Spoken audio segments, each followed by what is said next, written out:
Hey, I have my film critic here, Rocco Pasafumi, and I saw something over the last few days where I said to myself, wow, this is life imitating art. And I'd love to get, because Rocco always has a very interesting take on things. Right. A movie came out very recently with George Clooney and Julia Roberts, where there was, they were in the television studio. George Clooney was the broadcaster. Julia Roberts is the director, where a terrorist broke in the middle of the broadcast. Yes. Well, that's exactly what happened in Turkey. When there was a military coup, they broke into a CNN broadcast right in the middle of the broadcast, and they took over. Rocco, your thoughts how a movie came out with two huge megastars, Julia Roberts and George Clooney. Yes. I think we saw this together. Yes, we did see this together. And all of a sudden, a couple of weeks later, the same exact thing happens. Your thoughts? It's actually a little eerie, to be honest with you, because that movie came out not too long ago, and I don't know if the movie The name of the movie is Money Monster, naturally.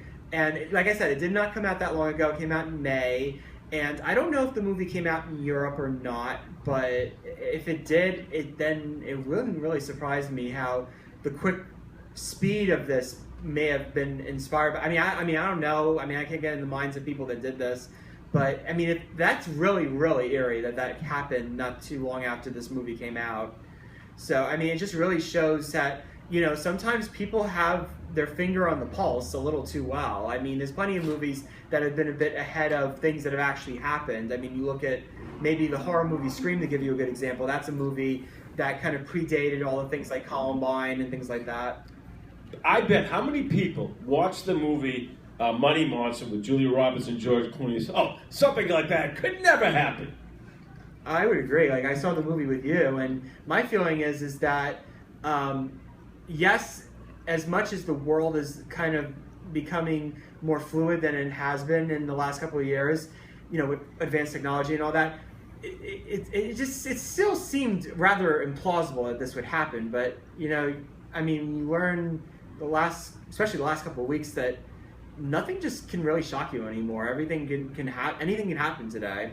Yeah, and in Turkey, it was not a movie; it was real. Can you imagine you're in the middle of your broadcast, and all of a sudden you look up, and these 3 or 4 men are standing right in front of you with machine guns and rifles. It had to be a terrifying experience.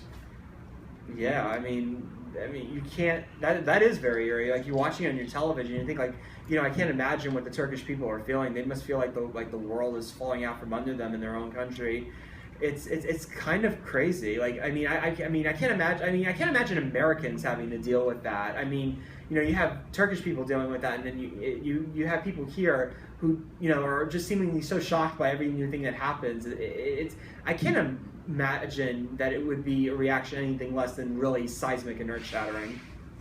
Thanks, Rocco, for talking about the eerie coincidence of the movie Money Monster, which just came out, and exactly what happened in Money Monster happened in Turkey a few weeks later. That was pretty good, by the way, I should say. Yeah.